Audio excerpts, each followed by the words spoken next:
졸업 처리는요, 선생님들이 가지고 계시는 매뉴얼, 지금 연수물에 보면 졸업 처리가 나와 있는데요. 간단하기 때문에 저는 매뉴얼 안 보고 그냥 화면상으로만 말씀을 드릴게요. 그래서 화면만 보셔도 어느 정도 다 이해는 하실 겁니다.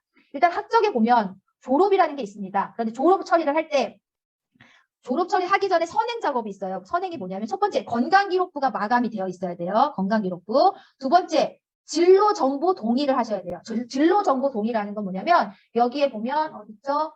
진로 정보가 어딨나요?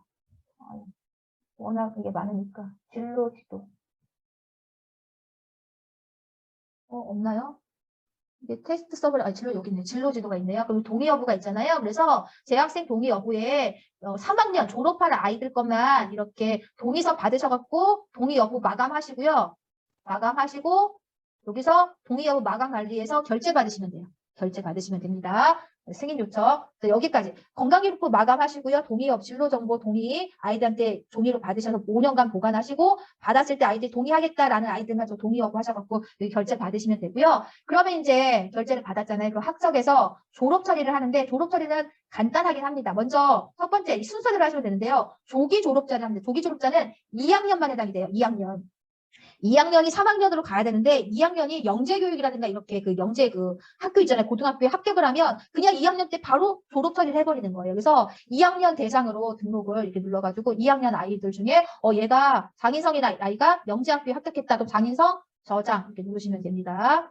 눌렀죠. 그럼 이제 조기 졸업자가 된 거예요. 조기 졸업자가. 그 다음에 졸업 대상자를 생성하면 지금 현재 3학년 아이들 지금 현재 3학년 아이들과 아까 조기 졸업자로 등록한 아이가 같이 졸업 대상자로 생성이 됩니다. 생성을 누른 다음에 졸업 대상자 조회를 누르면 이렇게 아이들 쭉 뜨죠. 그래서 장인성이라는 조기 졸업자와 함께 일반 정상 졸업자가 이렇게 뜨는 거예요. 뜹니다. 그래서 여기 확인하시면 되고요. 졸업 대상 번호를 부여하는데요. 얘가 졸업대상 시작 번호는 자동으로 나와요. 작년에 졸업한 게 우리 학교가 1000명이 졸업을 했다. 그럼 얘는 당연히 자동으로 1001번부터 나옵니다. 그래서 졸업 회차라든가 졸업 시작 번호는 자동으로 나오고요.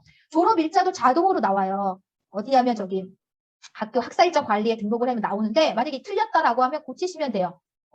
고치시고 그래서 작업 실행을 하시면 되는데 보통은 성명순, 주민번호순, 학적편제순 중에서 우리는 또 3학년 일반 1번을 1번으로 하겠다라고 해서 이렇게 학적편제순으로 작업 실행을 하시는 경우도 있거든요. 그러니까 학교에서 정하시면 됩니다. 뭐를 순서로 할 건지 그렇게 하시면 되고요. 그러면 이렇게 졸업 대상 번호가 부여되면 어디에 반영이 되냐면요. 생활기록부에 3학년 1반을 눌러보면요. 반영을 안 해서 자료 반영해서 3학년을 전체 반영을 하잖아요. 직접 됐던 것 같은데 어저께부터는. 그러면 3학년 일반을 딱 누르잖아요. 그러면 안 나오네요. 어제 나왔는데 여기에 여기에 떠요. 번호가. 떠야 돼요. 여기 24번 이런 식으로 뜹니다. 졸업 대상 번호가 뜹니다. 그래서 졸업 처리가 아니라 졸업 번호를 부여하면 생활기록부 졸업 대상 번호에 번호가 자동으로 부여된다라고 보시면 되겠고요. 졸업 처리가 졸업 대상 번호를 부여했죠. 근데 만약에 우리가 번호를 다시 부여한다. 내가 졸업 대상 번호를 12월에 처리를 했는데 그 사이에 전학생이 왔다라고 하면 취소하고 다시 반영하시면 됩니다. 작업 취소하시면 되고요. 그 다음에 이제 졸업생 학적 반영은 실제로 졸업식이 끝나고 나서 생활기록부가 완전히 마감되고 나서 졸업생 학적 반영을 하는 거예요. 그럼 그 전에 졸업식이라는 행사가 있어야 되잖아요. 그 졸업식이라는 행사가 있으니까 아이들한테 졸업장을 줘야 되겠죠. 그래서 졸업장을 눌러서 출력하시면 이렇게 한 명씩 출력이 됩니다. 출력이 돼요. 그런데 여기에 보면 성함을 쓸 수가 있죠. 학교장, 교장선생님 성함을 넣으면 맨 끝에 이렇게 이름이 나옵니다. 나오게 할 수도 있고 그래서 실수로 예전 교장선생님 성함 나오지 않도록 하시면 될 것 같고요. 근데 졸업대장을 출력하는데 이 졸업대장이라는 건 법정장부예요. 그래서 꼭 졸업하면 이 졸업대장을 출력해서 결제 받아서 표지만 나오는 게 아니라 이렇게 학생들 이름도 쭉 나오거든요. 이렇게 아까 제가 박민기라는 1번 학생을 학적 처리를 해버렸나 보네요. 예시로. 그래서 이가영이라는 아이가 24번이니까 이렇게 쭉 나옵니다. 이렇게. 그래서 이거를 모아가지고 결제 받으셔가지고요.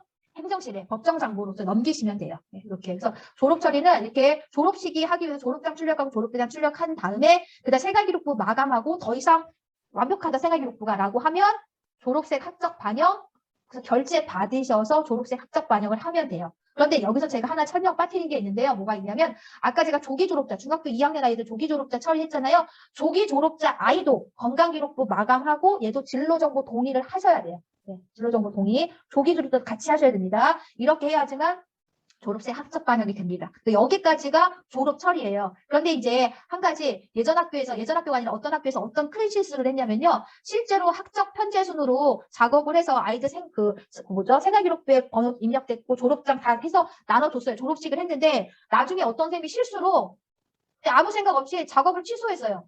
작업을 취소하고 그전에는 학적 편제순으로 졸업대장 번호를 부여했는데 작업을 취소하고는 그 다음에 성명순으로 작업을 실행해가지고는 아무 생각 없이 그냥 생활기록부 마감을 해서 졸업대장을 출력해서 법정장부로서 보관을 한 거예요. 그러면 아이들한테 나간 졸업장에 있는 졸업대장 졸업번호와 생활기록부에 반영되는 졸업대장 번호가 다를 수가 있잖아요. 문제가 생길 수 있어요. 그래서 이 졸업대장 번호 부여는 완벽하게 번호를 한번 부여하고 나면 다시 재처리하는 일이 없어야 돼요. 학적 변동이 있지 않는 한은, 학적 변동이 급하게 있지 않는 한은 번호를 부여하는 일을, 재작업하는 일을 가능하면 없도록 해야 된다고 말씀을 좀 드리겠습니다.